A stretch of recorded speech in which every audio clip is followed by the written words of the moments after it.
Halo semuanya, Assalamualaikum warahmatullahi wabarakatuh. Perkenalkan, nama saya Sisil Herliani dari kelas 12E. Saya ingin membahas 3 soal asas mata pelajaran geografi.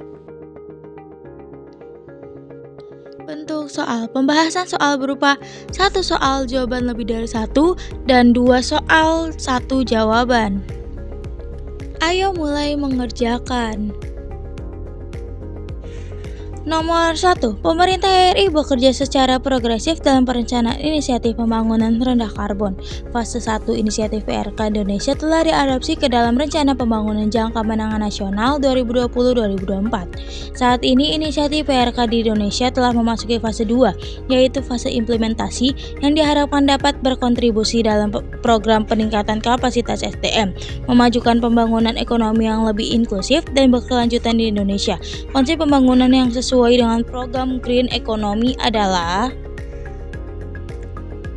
jawabannya A, B, C, atau D.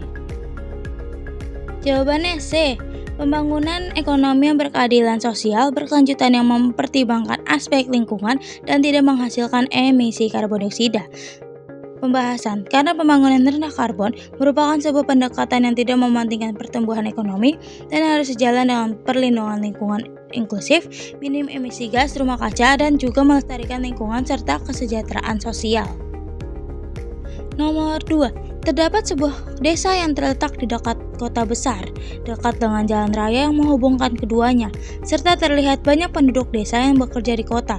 Berdasarkan gambar tersebut, faktor utama yang mendorong terjadinya interaksi antara desa dan kota adalah jawaban A, B, C, atau D. Jawabannya D, adanya infrastruktur yang menghubungkan kedua wilayah. Karena jalan raya memudahkan perpindahan penduduk bekerja di kota dan barang, serta adanya perbedaan kebutuhan, desa butuh pekerjaan, kota butuh tenaga kerja, yang memicu interaksi dan pergerakan. Dari infografis di atas, tentukan beberapa wilayah yang termasuk pengembangan hilirisasi pada wilayah Kalimantan berikut ini. Jawaban lebih dari 1. Jawaban A, B, C, atau D. Jawabannya A dan C. Pembahasan: jawaban tersebut berada dalam infografis pada nomor 3. Pengembangan hilirisasi komoditas batubara termasuk pengembangan energi baru terbarukan. Sekian, terima kasih.